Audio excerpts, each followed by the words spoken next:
Okay, so pagpapatuloy po sa wireless network connection. This is video number 2 or part 2. So we have here improving the wireless signal strength. Okay, so nakalagay po rito to improve the signal strength. We must ensure close proximity to the wireless access point. Okay, yan yung number 1. Consider installing an external antenna. That's number 2. Number 3, check for physical obstruction. Number 4, add wireless access points. Number 5, check for devices that may cause interference. And then number 6, consider changing the wireless channel. Okay, so ito yung mga primary solution para sa para ma-improve yung signal ng ating, let us say, wireless connection or ating Wi-Fi. Okay? So let us see. So I have here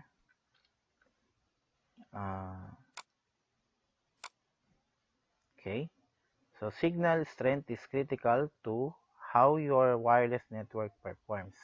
So kailangan talaga yung strength ng signal, Mas malakas ang strength, mas malakas ang Wi-Fi connection natin.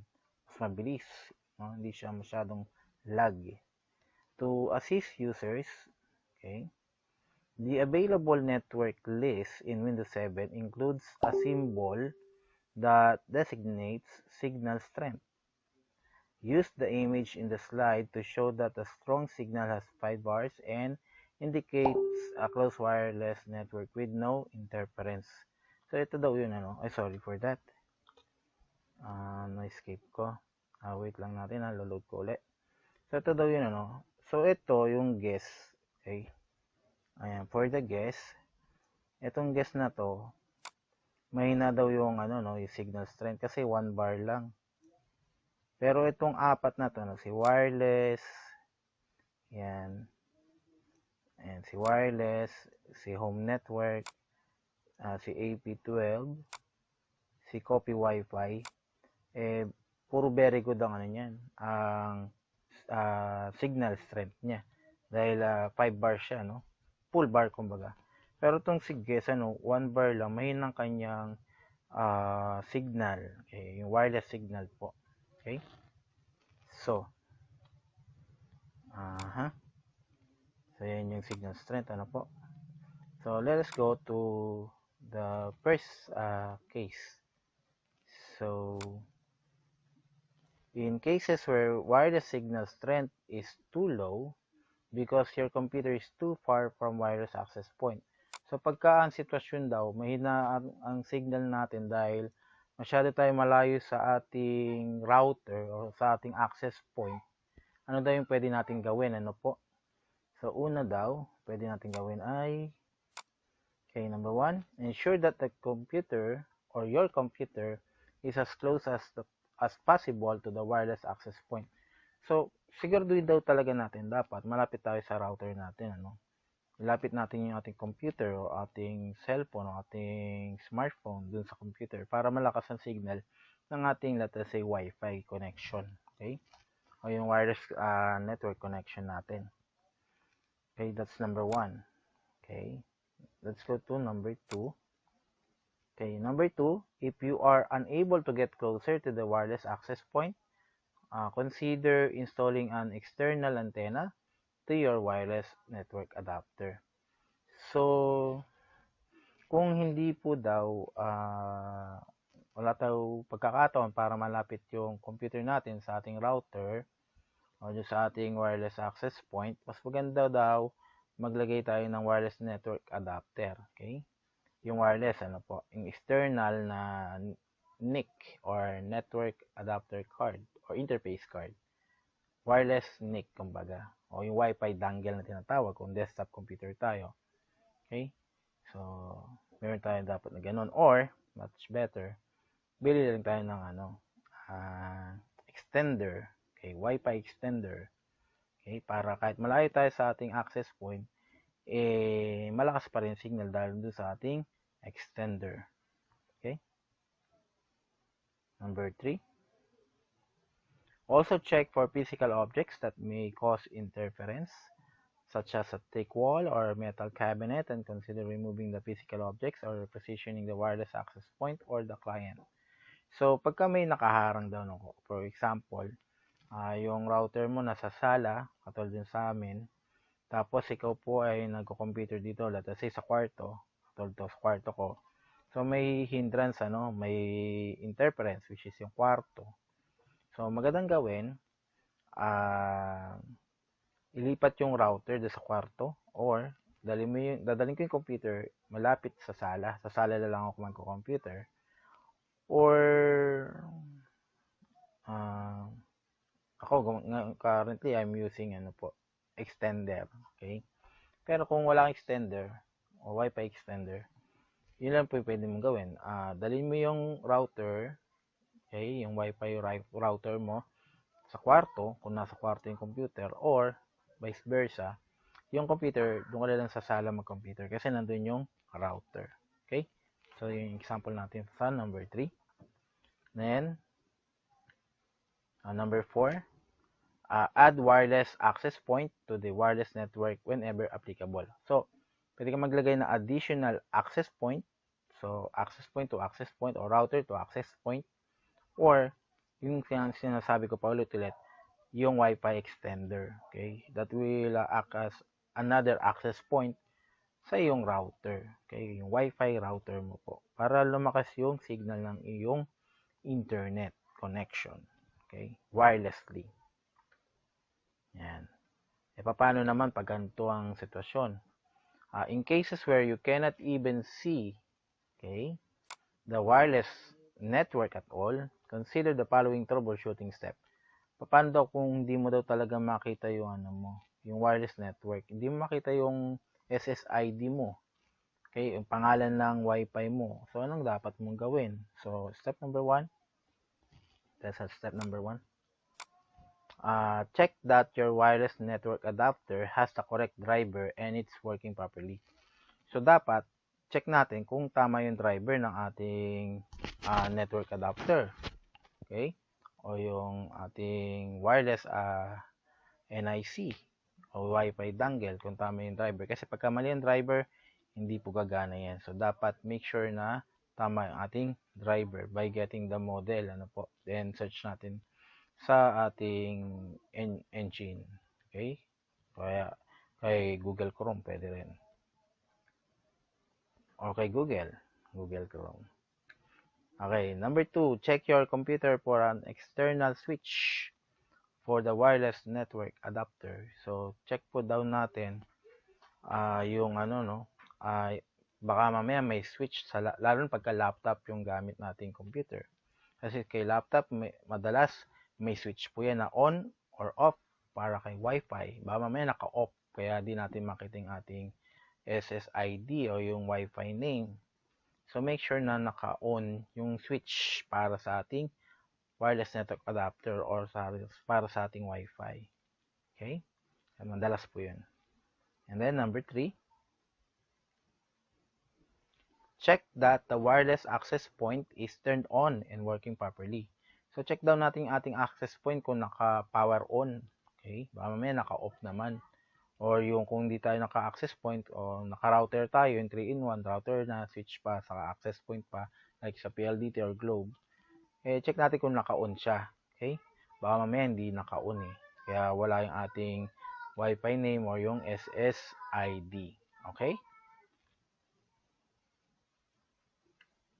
Number 4, check whether the wireless access point is configured to advertise its SSID. So, baka mamaya po, naka-on nga yung ating access point, yung router, hindi naman po naka-configure yung ating SSID. So, dapat naka-configure po yung SSID para mag-broadcast o kaya i-advertise yung ating SSID. Baka naka-off, okay? O kaya naka-disable. So, enable po natin or i-on po natin, okay? So, sa settings po yun. Okay? And then,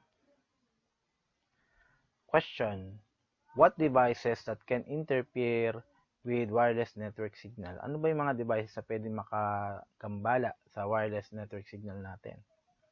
Answer, Okay, the IEEE or IEEE 802.11b and the IEEE or IEEE 802.11g standard use the S-band industrial, scientific, and medical or ISM frequency range, which is ranging from 2.4 to 2.5 GHz. This frequency range is also used by devices such as microwave ovens, cordless phones, baby monitors, wireless video cameras, and Bluetooth adapters, which may cause interference to the wireless network signal. The IEEE or IEEE 802.11a uses the C-band ISM, which is ranging from 5.725 to 5.875 GHz. Therefore, fewer devices will cause interference with wireless network using this standard. So, ibig sabihin po, pagka yung ating router, okay, router po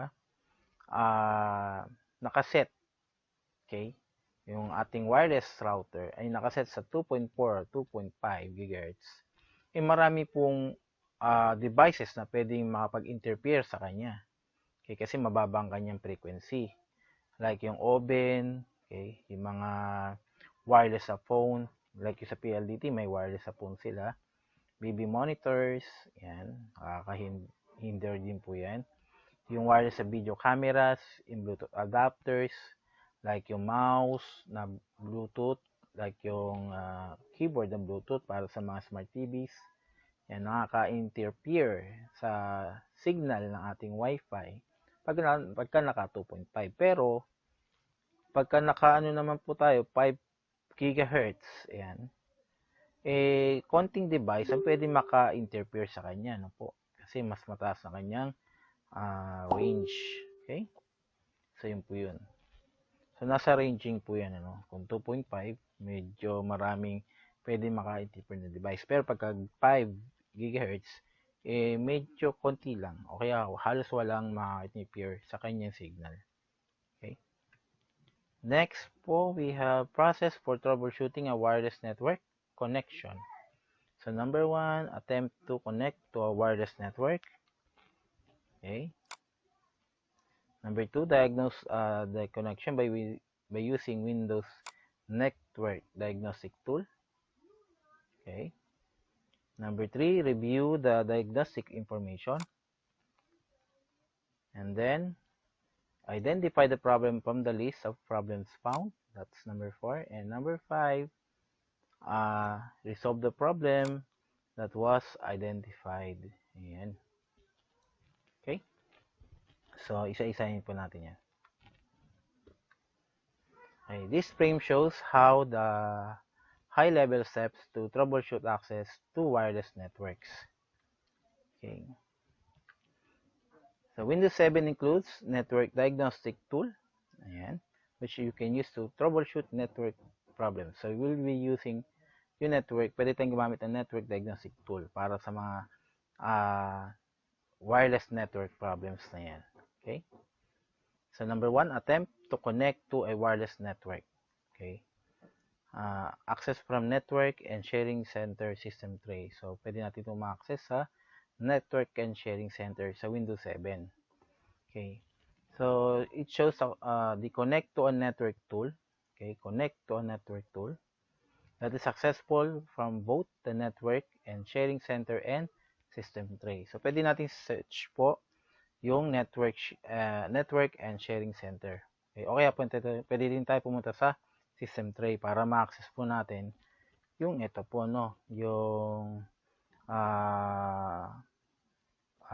yung pagko-connect sa Wi-Fi. Okay? So, ayan, yung dialog box na to. Okay. So, network and sharing tool. So, number 1, attempt to connect to a wireless network. Use the connect to a network tool in Windows 7 to list to. Yan, para malista lahat ng mga SSID na available para sa ating device. Okay?